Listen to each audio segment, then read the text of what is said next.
Today I'm going to show you how to use blending modes in CapCut so you can create more professional looking edits, add overlays, and make your footage blend together smoothly. This is a simple technique, but once you learn it, it can completely change the way your videos look. If you find this tutorial helpful, make sure to hit the like button and subscribe for more CapCut tips and editing tutorials. Now let's jump right in.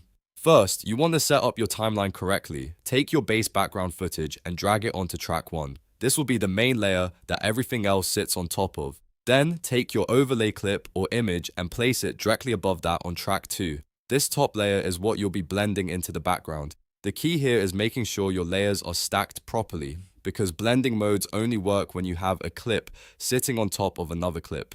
Next, match the durations of both clips. Click on the overlay clip and trim the beginning or the end so it lines up exactly with your background footage. This makes the edit feel cleaner and helps the blend apply properly across the full section. If your overlay is too long or too short, the effect can feel awkward or incomplete, so this step is worth doing carefully. Once your clips are stacked and aligned, click on the top overlay clip on track 2. After that, look to the upper right properties panel. This is where CapCut keeps most of the clip controls. From there, open the video tab and make sure you stay on the basic sub-tab. That's where you'll find the settings you need for blending. Now scroll down until you find the blend section. If there's a toggle or checkbox, make sure blending is turned on. This is the step that activates the blend controls, so without it, your overlay may just sit on top like a normal layer instead of mixing with the footage underneath.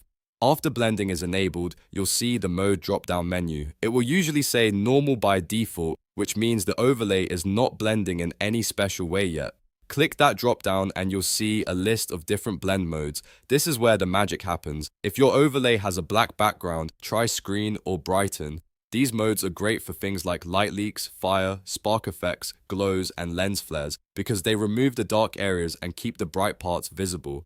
That makes the effect look much more natural on top of your video. If your overlay has a white background, try Multiply or Darken. These are especially useful for black text, ink style graphics, grunge textures, or shadow effects. These blend modes hide the white background and let the darker parts show through cleanly. If you want a more artistic look, try Overlay or Soft Light.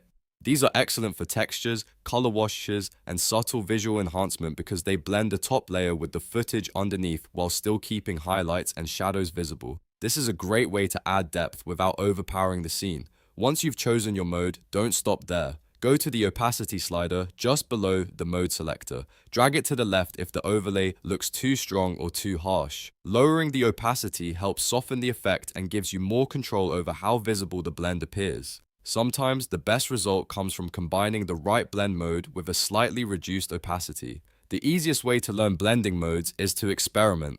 Different clips react differently depending on the colors and brightness in the footage, so if one mode doesn't look right, try another one. Keep adjusting until the overlay fits naturally into your edit. That little bit of testing can make a huge difference in the final result, and that's how to use blending modes in CapCut. Once you understand how to stack layers, choose the right blend mode, and fine-tune opacity, you can create much more dynamic and polished edits. If this tutorial helped you out, please like the video, subscribe to the channel, and turn on notifications so you don't miss the next editing guide. Thanks for watching, and I'll see you in the next one.